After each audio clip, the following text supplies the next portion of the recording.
நீங்கள்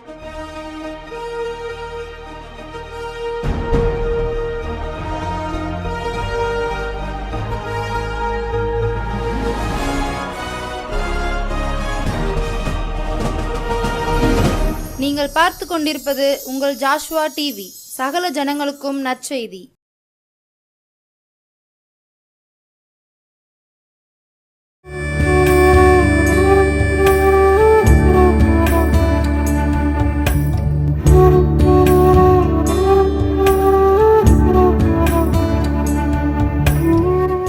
சைனைகளின் கர்த்தராகிய இயேசு கிறிஸ்து தந்த இந்த நல்ல நாளில் மறுபடியுமாய் உங்களை சந்திப்பதிலே மிகுந்த சந்தோஷம். என் அன்பு ஜாஷ்வா டிவி நேயர்களே, இந்த ஜெப வேளையிலே உங்களுக்காய் நான் சேர்ந்து ஜெபிக்க இருக்கிறேன். ஆமேன் சொல்லுங்களேன். நான் 2 ஜெப குறிப்புக்காய் நான் ஜெபித்து அதன் பின்பதாக தேவன் தருகிற வார்த்தையை உங்களுக்கு தர இருக்கிறோம். என்னோடு சேர்ந்து ஜெபிப்பீர்களா? முதலாவது ஒரு ஜெப குறிப்பாய் ஆக்சிடெண்ட். இன்றைக்கி ஆக்சிடெண்ட் அதிகரித்து ஆகிக்கொண்டு இருக்கிறது போலுக்கு. ஒவ்வொரு நாளும் கூடிக்கொண்டே இருக்கிறது போல. விமானத்தில் போனாலும் ஆக்சிடெண்ட் ஆகிடுது, மேலே இருக்கவங்களுக்கு ஆக்சிடெண்ட்டு, கீழே போனாலும் ஆக்சிடெண்ட்டு, பைக்கில் போய் காரில் போய் ஐயோ ஆக்சிடெண்ட் கொடுமையாக இருக்கிறது. ஐயா, தேவன் தம்முடைய பிள்ளைகளை ஒவ்வொரு நாளும் பாதுகாக்கிறார். ஆமேன் சொல்லுங்களேன். ஒவ்வொருவருக்கும் அந்த பாதுகாப்பு கிடைக்க வேண்டும். இந்த ஆக்சிடெண்ட்கள் குறைக்கப்படணும், வேண்டாம்னு சொல்லுவோம். ஆமேன்னு சொல்லுங்களேன். ஐயா, என் தமிழகம் ஆக்சிடெண்ட்டுக்கு தப்பப்படணும், என் இந்தியா ஆக்சிடெண்ட்டுக்கு தப்பப்படணும், என் ஜனங்கள் ஒவ்வொருவரும் தப்பப்படணும்னு சொல்லுங்களேன். ஐயா, ஒரு வேளை நீங்கள் நினைக்கலாம் எங்கேயோ தானே நடக்குன்னு. அந்த ஒரு இந்த ஃப்ளைட் ஆக்சிடெண்ட்டில் பார்த்தீங்கன்னா ஒரு டாக்டர்ஸ், இனி நாம் தனிமையாக இருக்கக்கூடாது, நம்ம குடும்பத்தோடு அங்கே வசிக்க வேண்டும் என்று சொல்லி தன் குடும்பத்தை சந்தோஷமாக அழைத்து கொண்டு போயிருக்கிறார். அவங்களும் ஒரு டாக்டர், தன்னுடைய வேலையை ராஜினாமா பண்ணிவிட்டு இனி நான் என் கணவனோடு வாழப்போகிறேன், இனி நானும் என் கணவனும் பிரிந்திருக்கக்கூடாது, நாங்கள் சேர்ந்து வாழ இருக்கிறோம், என் பிள்ளைகள் ஐயோ எவ்வளவு சந்தோஷமாக கிளம்பியிருப்பாங்க. வேலை கிடைத்து விட்டது என்று போயிருக்கிறார். ஒரு நேர்ஸ் போயிருக்காங்க. ஐயோ, அந்த சோக காட்சிகளை பார்க்கும் பொழுதும், அந்த சம்பவத்தை வர்ணிக்கும் போது கேட்கும் பொழுதும் கல்லான இருதயமும் கரைகின்று போகிறதே. இப்படியாய் ஒவ்வொரு வீட்டிலும் நடந்து கொண்டிருக்கிறதே. ஒரே ஒரு மகன் இருக்கிறான், படித்து பெரியாள் ஆகிவிட்டான், காலேஜ் முடிச்சிட்டான், இனி என் குடும்பத்தை அவன் காப்பாற்றுவான் என்று இவர்கள் சந்தோஷப்படுகிற வேளையிலே கடைக்கு போயிட்டு வரண்டு போன பிள்ளை வீடு திரும்பல, பிணமாவாராம். இருந்ததெல்லாம் சொத்து பத்துகளை எல்லாம் விற்று படிக்க வைத்து வேலை செய்கிற நேரத்தில் பிணமாய் வந்து விடுகிறான் மகன். எவ்வளவு துக்கமாயிருக்கும். இதை யார் நிரப்ப முடியும்? இது துக்கத்தை யாரால் ஆற்ற முடியும்? என் தேவன் மனம் இறங்கணும். தாயை இழந்து தவிக்கிற பிள்ளைக்கு யார் ஆறுதல் தர முடியும்? சொல்லலாம், நாங்கள் இருக்கிறோம் என்று இருக்கத்தான் செய்வாங்க. ஐயா, ஆறுதல் செய்ய முடியாது. அந்த தாயின் அன்பை தர முடியாது, அந்த தகப்பனின் அன்பை தர முடியாது. கடந்த நாளில் ஒரு காட்சி பார்த்தேன். 2 வயது பிள்ளை, தகப்பன் செத்து போனார்.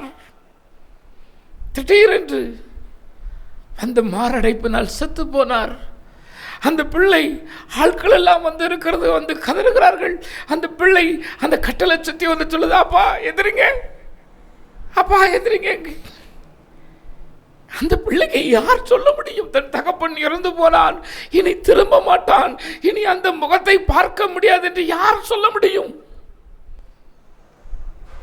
அந்த பிள்ளையுடைய வாழ்நாள் எப்படி இருக்கும்? யோசிங்கள் ஐயா. என் ஜனமே,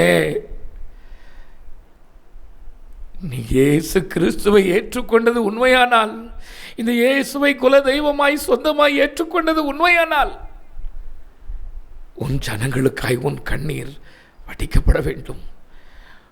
உன் ஜனங்களுக்காய் ஜெபிப்பதற்கு தான் தேவன் உன்னை அந்த பட்டணத்தில் வைத்திருக்கிறார்.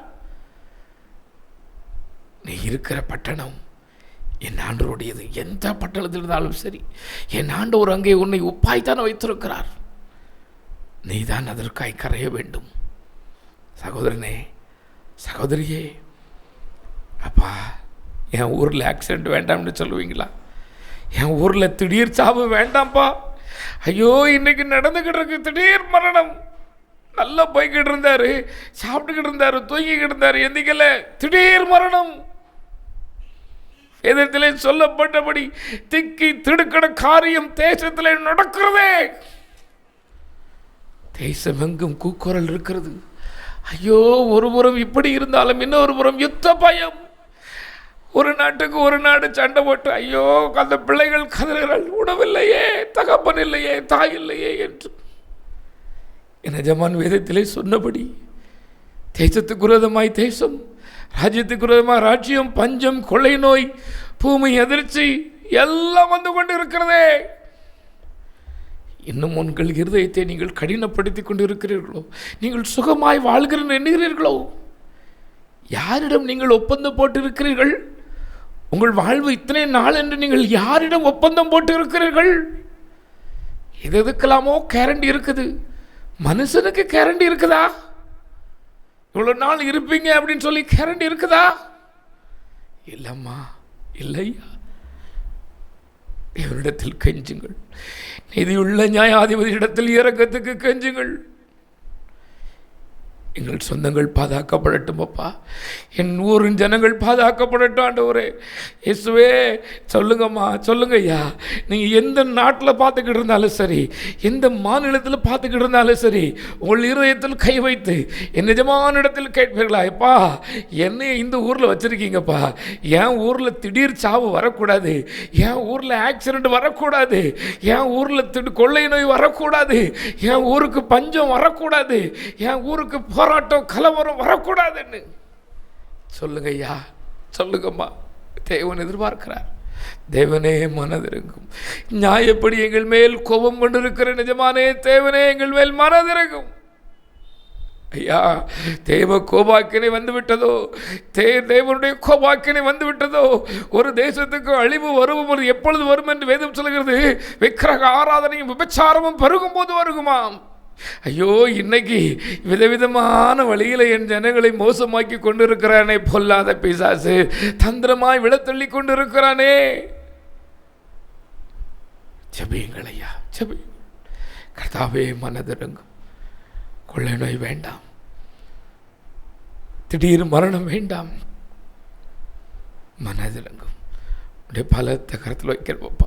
இந்த நிகழ்ச்சியை பார்க்கிற ஒவ்வொரு வீட்டையும் இப்படி கருத்தில் வைக்கணும்ப்பா.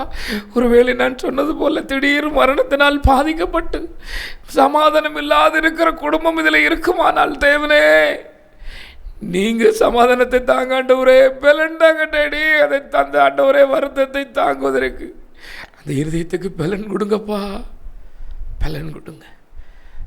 இயேசு கிறிஸ்துவின் நாமத்தில் நாங்கள் ஜெபிக்கிறோம். சாபங்கள் நீங்கட்டும், புது சமாதான சந்தோஷம் என் தேசமெங்கும் பரவட்டும் பிதாவே. ஆமேன், ஆமேன், ஆமேன். அடுத்தபடியாக ஒரு காரியத்துக்காய் ஜெபிக்க வேண்டும் என்று நான் விரும்புகிறேன். பிரிவினை. இன்னைக்கு பார்த்தீங்கன்னா விதவிதமான வழியில் பொல்லாத பிசாசு ஜனங்களுடைய இருதயத்தை கெடுத்து சமாதானம் இல்லாமல் பண்ணுகிறான். குடும்பத்தை பிரிக்கிறான், அண்ணன் தம்பியை பிரிக்கிறான், சொந்த பந்தத்தை பிரிக்கிறான். இனி நமக்கு யாரும் வேண்டாம், பணம் வந்துருச்சு, நமக்கு யாரும் வேண்டாம். ஐயா, உன் பணம் உன்னோடு எவ்வளவு தூரம் வரும்? உங்கள் பொருள் உங்களோடு எவ்வளவு தூரம் வரும்? ஒரு நாள் ஒரு சம்பவத்தை வாசித்தேன். சரியாய் அந்த நாட்டின் பெயர் எனக்கு வரவில்லை. சம்பவம் கட்டாயம் நீங்கள் அறிந்திருக்கலாம். அந்த நாட்டு அரசுக்கே கடன் கொடுக்கிற ஒரு மனிதன், பெரிய பணக்காரரா, காணாமல் போய்விட்டார். இவர்கள் நினைத்திருக்கிறார்கள் ஏதாவது ஒரு நாட்டுக்கு சுற்றி பார்க்க போயிருப்பார். ஏனென்றால் அவர் செல்வாராம் தனக்கு விருப்பமான இடத்திற்கு தன்னுடைய சொந்த ஃப்ளைட்டில் ஒரு ஆட்டில் போவாராம், ஹெலிகாப்டரில் போவாராம், ஏதோ ஒன்றில் ஒரு ஆட்டில் போய் விடுவாராம். 8 நாள் ஆனது, 10 நாள் ஆனது, எந்த தகவலும் இல்லை என்றதும் தேட ஆரம்பித்திருக்கிறார்கள். எங்கேயும் இல்லை. கொஞ்ச நாள் கழித்து அவர்கள் ரகசியமாய் பணம் வைத்திருக்கிற அந்த அறையை திறந்திருக்கிறார்கள்.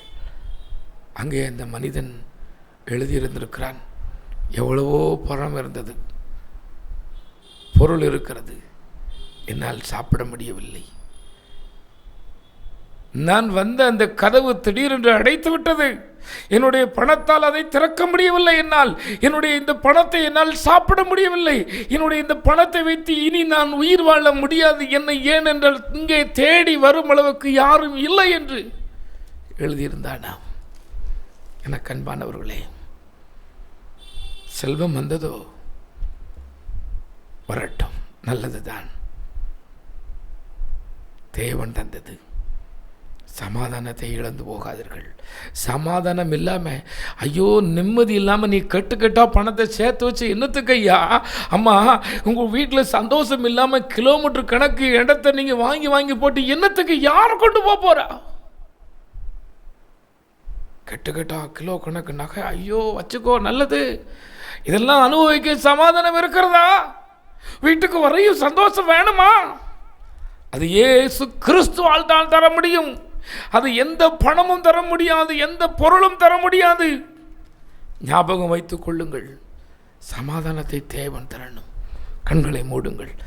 தேவனே, சமாதானத்தை தாங்கப்பா, எங்கள் வீட்டுக்கு தாங்கன்னு சொல்லுங்கள். முதல்ல சொல்லுங்கள், ஐயா என் வீட்டில் சமாதானம் வேணும். உங்கள் பிள்ளை வீட்டில் சண்டைன்னு சொல்லி, ஐயோ அந்த பிள்ளை வேதனைப்படுதோ இல்லையோ, நீங்கள் எவ்வளோ வேதனைப்படுதீங்க. உங்கள் பிள்ளைகளை போல் பல லட்சம் வீட்டில் சண்டை இருக்குது இன்னைக்கு. குடியினால சண்டை, போராட்டம், ஐயோ சந்தேக பேய் வேற இன்னைக்கு தலைவிரி தாடி கொண்டு இருக்கிறது.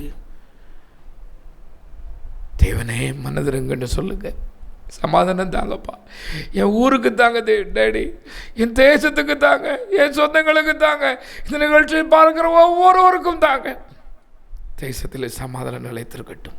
நான் சொன்னாங்க, இயேசு கிறிஸ்துவின் மூலம் ஜெபிக்கிறேன், ஜெபம் கேளும் நல்ல பிதாவே. ஆமென், ஆமென், ஆமென். எனக்கு அன்பான கர்த்தருடைய பிள்ளைகளே, இந்த நாளிலும் நான் உங்களோடு பேசும்படி எஜமான் எனக்கு தந்த பாக்கியத்துக்காய் அவரை நன்றியோடு துதிக்கிறேன், சோதரிக்கிறேன். அவருடைய நாமம் மகிமைப்படுவதாக, மகிமைப்படுவதாக. இந்த நாளிலே ஏசாயா தீர்க்கதரிசியின் மூலமாய் கர்த்தர் ஒரு வார்த்தையை சொல்லுகிறார். உங்களிடத்தில் வேதாகம் இருக்கிறதா? தயவாய் ஒரு வேதாகமத்தை வாங்குங்கள். எதுக்கெல்லாமோ செலவு பண்ணுறீங்க ஐயா, கட்டாயம் ஒரு வேதாகமத்தை வாங்குங்கள், என்னோடு திருப்புங்கள். கர்த்தர் உங்களை ஆசீர்வதிக்கட்டும்.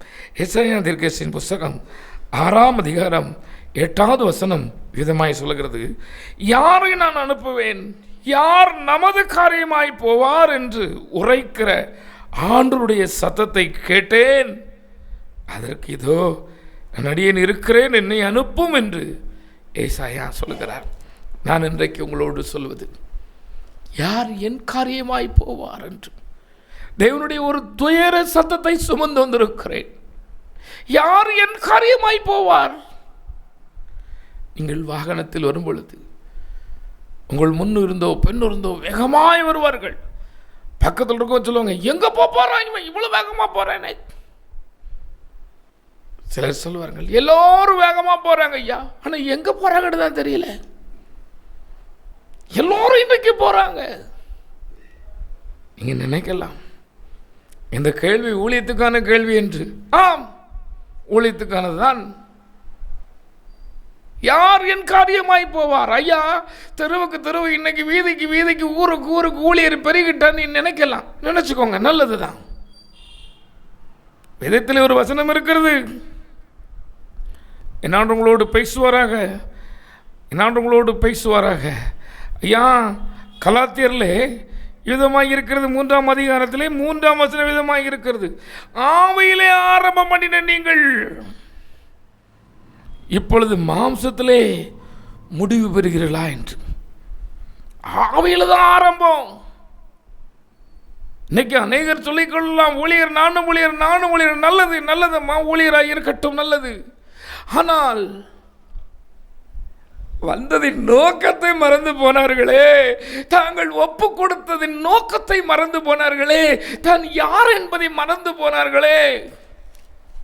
நல்லா தான் ஆரம்பம் பண்ணினாங்க, யோவான் 6:37 சொன்னது போல என்னிடத்தில் வருகிற எவரை நான் தள்ள மாட்டேன் என்று சொன்ன தேவன் கன்வென்ஷன் கூட்டங்களிலே, வீடுகளில் நடக்கிற கூட்டங்களிலே தேவன் அபிஷேகிக்கிறார். தேவன் தம்முடைய வல்லமை வைக்கிறார். ஒப்பு கொடுக்கிறார்கள். கர்த்தாவே, அழிந்து போகிற ஜனங்களுக்காய் நான் தினமும் 1 மணி நேரம் முழங்காலில் நிற்பேன், தினமும் 1/2 மணி நேரம் நிற்பேன். நான் அந்த பணத்தை அனுப்புதேன், அந்த பொருள் அனுப்புதேன், நானே ஊழியத்துக்கு போகிறேன். எத்தனை நாள் இருக்கு தெரியுமா? கொஞ்ச நாள். அற்ப மனிதன், பிசாசு, அந்த மனிதன் மூலமாக தான் பேசுவான், சொந்தக்காரன் மூலமாக தான் கரெக்டாக பேசுவான். அப்படி தானே? ஏன்னா அவனுக்கு ரூபம் கிடையாதான், கரெக்டாக நம்ம சொந்த பந்தத்தை பிடிச்சிக்கிடுவான், பிடிச்சிட்டு பேசுவான். போய் ஏசிட்டு இப்படி அலையாத, உன் வாழ்க்கை வீணா போயிருண்டா, உனக்கு பிழைக்க தெரியல, இல்லாத பொல்லாத சொல்லு, வசூல் பண்ணு, பணத்தை சம்பாதி, எதாவது பெருசாக கட்டு, பெருசாக வாங்கு. ஆவியில் தான் ஆரம்பம். ஆனால் எங்கே போகுது? மாம்சத்துக்கு மாடி போயிடுது. மாம்சத்துக்கு தேவையானது என்னது? முதல்ல தேவனுக்கு தேவையானது. தேவனுக்கு பிடிக்காது, தேவன் தேவன் என்று போவோம். மடி நம்ம வீடு எப்படி சேர்க்குது, பெருசாக எப்படி கோர் வாங்குது, பெரிய பொங்கலை எப்படி கட்டுது, உள்ளதை சொல்லு, இல்லாத சொல்லு, பொடுங்கி மாம்சத்திலேயும் முடிவு பெறுகிறார்கள். என் ஆண்டவருடைய துயர சத்தம். ஒரு தேவ மனிதர் சொன்ன ஒரு சம்பவம். புற்றுநோய்க்கு மருந்தை கண்டுபிடித்திருக்கிறார் ஒரு வைத்தியர். இன்னும் ஒரே ஒரு மருந்தை, ஒரு இலையை மாத்திரம் அதில் சேர்த்தால் போதும். ஆனால் அந்த இலை இமயமலையின் உச்சியிலே தான் இருக்கிறது. அதை போய் தேடி கண்டுபிடிக்க வேண்டுமென்றால் நமக்கு அது தெரியவில்லை. ஆனால் அங்கே அந்த இமயமலை உச்சியிலே அந்த இலையை கொண்டு அநேக வைத்தியங்களை ஒரு வைத்தியர் செய்கிறார் என்று கேள்விப்பட்டிருக்கிறார் இந்த மனிதர். உடனே இமயமலைக்கு போயாச்சு. இவர் நினைத்து கொண்டார், அங்கே ஒரு பெரிய கிழவர் இருப்பார், அந்த வயதான அந்த பெரியவர் நமக்கு அந்த மருந்துகளை சொல்லிக் கொடுப்பாருன்னு நினச்சிட்டு போனார். அங்கே போனால் ஒரு அழகான இளம்பெண் அங்கே இருக்கிறார். அவருடைய சீடர்கள் சொல்கிறார்கள், நீங்கள் எங்களுடைய அம்மாவிடம் பேச வேண்டும் என்றால் ஒரே ஒரு கேள்வி தான் கேட்கணும், அதற்கு மேலே உங்களுக்கு பதில் கிடையாது. ஒரே ஒரு கேள்வி நீங்கள் கேட்கலாம் என்று சொல்லிவிட்டார்கள். சந்தோஷமாக போனார். இவர் போனதன் நோக்கம் புற்றுநோய்க்கு மருந்து கண்டுபிடிக்கிறதுக்கு, பச்சலையை பார்க்கறதுக்கு. நம்மால் போனார், போய் நின்று சொல்லியிருக்கேன், உங்களுக்கு கல்யாணம் ஆயிட்டா? ஆரம்பம் எங்கே போனது? முதல்ல ஜனங்களை காப்பாற்ற வேண்டும். ஐயோ, ஜனங்கள் புற்றுநோயினால் சாகிறார்கள், அவர்களை நான் எப்படியாவது காப்பாற்ற வேண்டும். இமயமலைக்கு எப்படியாவது நான் தேடி போவேன், செத்தாலும் பரவாயில்ல, ஜனங்களுக்காய் சாகிறேன் என்று போனவன் தான் ஆரம்பம். இன்னைக்கு அநேகரை நீங்கள் கேள்விப்படலாம். என் ஆண்டவர் ஆனால்தான் சொல்லுவாரு, யாருப்பா ஏன் காரியமா போவா? எல்லாரும் போறாங்க ஐயா, போறாங்க, ஏன் காரியமா போகலையே, ஏன் காரியமா போகலையே? தேவன் உன்னை அழைக்கிறார். சகோதரனே, சகோதரியே, தேவன் உன்னோடு பேச விரும்புகிறார். நீ நினைக்கலாம், எங்க மாமா ஊழியக்காரர், எங்க சித்தப்பா ஊழியக்காரர், எனக்கு அவர் ஊழியக்காரன். ஐயா, நீ யாரு? அம்மா, நீங்க யாரு? என்னுடைய துயர சத்தத்தை பாருங்களேன். என்னிடம் அநேகர் சொல்வதுண்டு, நான் மட்டும் கூட கொஞ்சம் படிச்சிருப்போம்னா, நான் இந்த தேசத்தை, நான் மட்டும் கூட கொஞ்சம் வசதியாக இருந்திருப்போம்னா, நான் இன்னதெல்லாம் செய்வேன் தெரியுமா, எனக்கு மட்டும். ஐயா, முதல்ல ஆண்டவர் தெரிஞ்சுக்கிட்டது விவசாயத்தை. முதல் ஊழியர் நோவா. முதல் என் ஆண்டவர் தம்முடைய வார்த்தையை சொல்லுகிறார், நோவாவே, நான் எல்லாத்தையும் படைச்சேன்ப்பா, ஆட்டை படைச்சேன், மாட்டை படைச்சேன், கிலோ கணக்கில் சாப்பிட்றது சிங்கத்தை படைச்சேன், புலியை படைச்சேன், ஏன் திமிங்கலத்தை படைச்சேன், அது டன் கணக்கில் சாப்பிடுது, நல்லதாக தான் தெரிஞ்சதுப்பா. ஆனால் இந்த மனுஷனை படைச்சதுக்கு நான் ரொம்ப கஷ்டப்படுறேன். இவர்கள் நினைவெல்லாம் பொல்லாதா இருக்கிறது. அண்ணனை எப்படி கெடுக்கிறது, தம்பியை எப்படி கொல்றது, சொந்தத்தை எப்படி ஏமாத்தி பிடுங்கணும், எப்படி ஏமாத்தி சம்பாதிக்கணும்னு சொல்லி இவன் நினைவெல்லாம் நித்தமும் பொல்லாதா இருக்கிறது. டிசைனா யோசிக்கிறான். எனக்கு இந்த மனுஷனை படைச்ச வருத்தமா இருக்கு பாண்டர். ஐயா அம்மா, என் ஆண்டவருடைய வேத விதமாய் சொல்லுகிறது, ஐயா நான் சொல்லவில்லை, எல்லாவற்றையும் படைத்து நல்லதென்று கண்ட தெய்வம் மனிதனை படைத்ததுக்கு விசனமாக இருக்கிறது என்று சொன்னார். காரணம் என்ன? நித்தமும் டிசைன் சம்பாதிக்கணும், பணத்தை போடணும், எப்படியாவது பெறணும், எப்படியாவது கர்த்தருடைய வார்த்தையை சொல்லணுங்கிற ஆள் இல்லையே.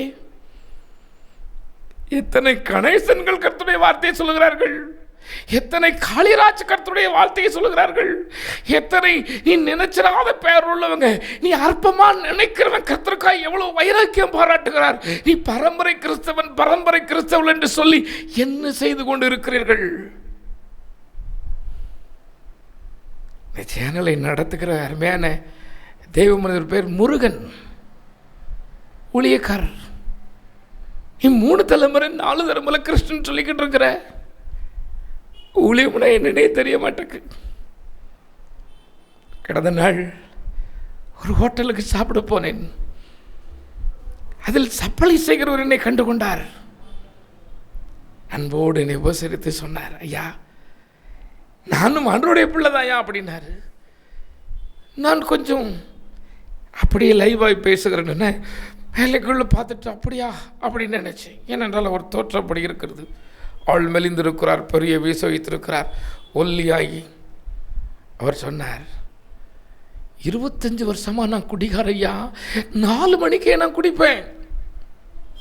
25 வருஷமா 6 பாட்டில் 4 பாட்டில் எனக்கு காணாது. இன்னும் எத்தனை போதை வசதிகள் இருக்கோ அத்தனை செய்வேன். அவருக்கு பேர் அழகுதுரை. நான் சொன்னேன், ஐயா உங்கள் சார்ஜை நான் டிவியில் சொல்லட்டுமா? என்ன சொல்லுங்க என்ன? ஐயோ எனக்கு குடிக்காமல் இருக்க முடியாது, அவ்வளவு தண்ணி அடித்தேன், குடிக்காரே எல்லாரும் என்னை வெறுப்பாங்க. ஒரு தெய்வ மனிதர் எங்கள் வீட்டுக்கு வந்து ஜோமட்டு போனார். எனக்குள்ள ஏதோ நடந்தது ஐயா, எப்படி விட்டோம்னே தெரியல. இன்னைக்கு 14 வருஷமாச்சு நான் குடிக்கல. நான் இந்த ஹோட்டலில் ஒரு சப்ளையராக தான் வேலை பார்க்கணும்னாரு. கணேசன் அப்படிங்கிற ஒரு நேற்று சந்திச்சேட்ட பேசினப்போ சொன்னார், ஐயா நான் ஒரு சோப்பு வியாபாரியா, சோப்பு தான் தெருத்துற வந்துக்கிட்டு இருக்கேன். நான் ஒரு குடிகாரனாக இருந்தேன். ஐயோ என் சொந்த வந்தமெல்லாம் வெறுத்து கொல்ல சொன்னாங்கய்யா என்னையா எல்லாரும், என் சொந்தக்காரங்க. இவனால நமக்கு அவமானம், இவன் வேண்டாம்னு சொன்னாங்க. ஆண்டவரை ஏற்றுக்கிட்டேன், இப்போ நான் ஆண்டவருடைய பிள்ளையான்னாரு. இப்படி சொல்றதுக்கு துணிவில்லையோ? எங்கேயோ ஒரு கடையில் சௌரியமாக ஒரு பொருள் கொடுத்தா போதும், 50 ரூபா சௌரியமாக கொடுத்தா போதும், பேசாத சொந்தத்துக்கும் மறைமுகமாக சொல்லி எடுப்போம். அங்கே போயிடாத, அங்கே 50 ரூபா கூட, இங்கே கடைக்கு வா.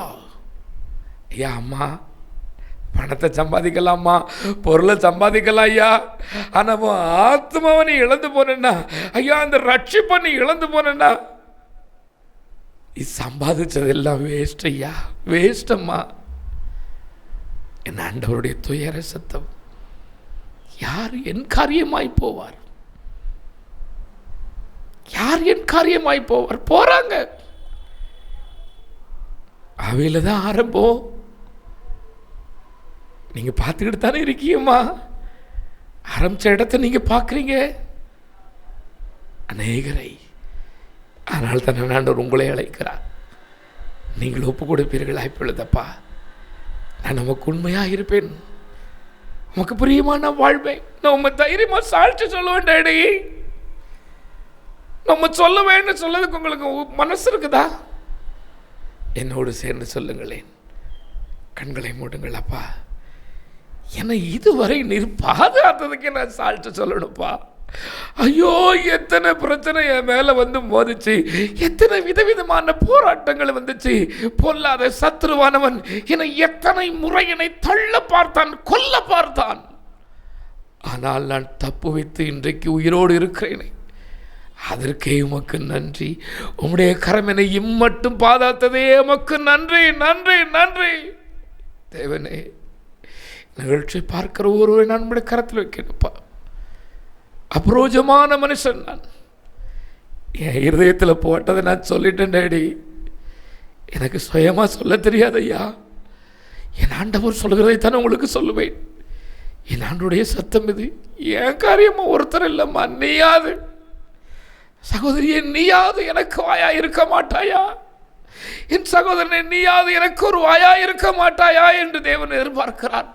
உடைய வார்த்தையை சொல்வதற்கு என் ஆண்டவர் சொல்லுகிறார், அநேக முறை தரிசனத்தின் மூலமாய் உன்னோடு பேசியிருக்கிறார், கர்த்தருடைய பிள்ளைகள் மூலமாயும் உன்னோடு பேசியிருக்கிறார். ஆனால் உன் இருதயமோ இன்னும் கடினப்பட்டு கொண்டே இருக்கிறது, இன்னும் கடினப்பட்டு கொண்டு இருக்கிறது. என் ஆண்டவர் எத்தனை முறை உன்னோடு பேசி இருக்கிறார். யோசித்து பாருங்கள் ஐயா. தேவன் செய்த நன்மையை யோசித்து பாருங்கள். தேவன் பாராட்டின கிருபையை யோசித்து பாருங்கள். யாருக்கும் செய்யாத உங்களுக்கு செஞ்சு இம்மட்டும் கொண்டு வந்திருக்கிறாரே. எவ்வளோ பேருக்கு கிடைக்காத ஆசீர்வாதத்தை, ஐயோ நன்மையை, மதிப்பை, மரியாதையை தந்து இப்போ வரைக்கும் உங்களை பாதாத்து வந்துட்டாங்களே. நீங்கள் அவருடைய காரியமாக போகக்கூடாதா? பலன் இல்லைங்கீழா? உங்களோடு வருகிறவர் பலவான். தரித்திரன் என்று சொல்கிறீர்களா? ஐஸ்வர்ய சம்பளம் தான் உங்களை அனுப்புகிறார். ஐயோ எனக்கு ஒன்றும் தெரியாது என்று சொல்கிறீர்களா? உங்களுக்கு வாயாயிருந்து உங்களோடு பேச வல்லமை உள்ள தேவன் தான் உங்களை அனுப்புகிறார். நீ நம்புவாயா? ஒப்புக்கொடு. டேடி, நான் இருக்கிறேன், நான் இருக்கிறேன். சின்ன பிள்ளைங்க கூட இப்போ குடிக்க ஆரம்பிச்சிட்டாங்களாம். ஐயோ, குடிச்சிட்டு 1.5 வயசு பிள்ளைய கூட விட மாட்டாங்க ஐயா. அவன் தியாகி போல பேசுதாங்க, நான் குடிவரில செஞ்சுட்டேன்னு சொல்லி. யார் இதற்கு காரணம்? யார்? அப்பா என்று சொல்வீர்களா? என்ன மன்னிங்க, இதோ நான் இருக்கிறேன், என்னை ஏற்றுக்கொள்ளும், நான் உமது காரியமாய் போவேன், ஏற்றுக்கொள்ளும் பிதாவே.